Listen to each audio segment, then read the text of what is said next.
45 minute पर राजस्थान के पोखरण में अचानक एक के बाद एक 3 जबरदस्त धमाके होते हैं। अचानक धरती कांप उठती है और आसमान धुएं के गुब्बार से भर जाता है।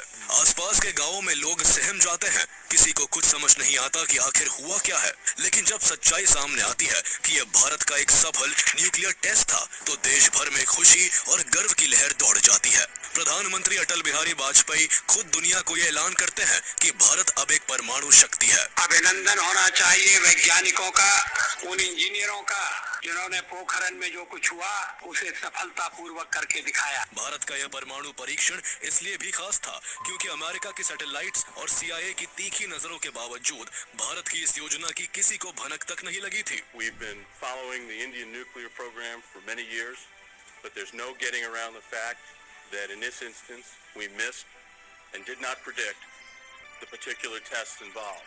It's my responsibility to stand up and tell the American people that we didn't get it right. Bharat की इस ऐतिहासिक सफलता के पीछे कोई और नहीं बल्कि मिसाइल मैन कहे जाने वाले डॉक्टर APJ अब्दुल कलाम थे, जिन्होंने न केवल ऑपरेशन शक्ति को कामयाबी तक पहुंचाया, बल्कि उन्होंने अमेरिका की आंखों में धूल झोंकने के लिए मेजर जनरल पृथ्वीराज का भेष भी धरा था। रामेश्वरम के एक छोटे से गाँव में एक नाविक के घर पैदा होने वाले अब्दुल कलाम ने अपनी मेहनत के दम पर DRDO और इसरो जैसे देश के 2 सबसे बड़े साइंटिफिक इंस्टीट्यूशंस में काम किया और भारत को स्पेस एंड डिफेंस टेक्नोलॉजी में इतना सेल्फ रिलायंट बना दिया कि जो देश कभी हथियारों के लिए दूसरे देशों पर डिपेंडेंट था, वो आज खुद वेपन्स बना भी रहा है और उसे एक्सपोर्ट भी कर रहा है।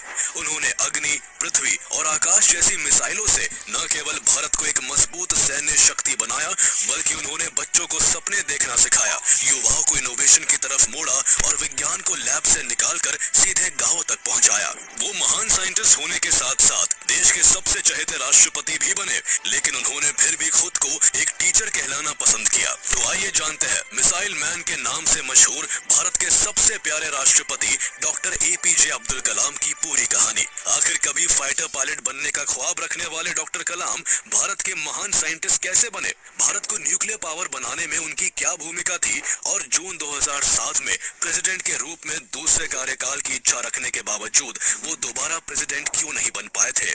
He was an eminent scientist, a people's president, a Bharat Ratna and India's very own missile man. 1962 में वो भारतीय अंतरिक्ष अनुसंधान संस्थान यानी इसरो से जुड़े और देश के पहले स्वदेशी उपग्रह SLV-3 के प्रोजेक्ट लीडर बने। डॉक्टर कलाम ने 1998 में पोखरण 2 के परमाणु परीक्षण के दौरान अहम भूमिका निभाई थी। For India, Dr. Kalam is one sun that will never set.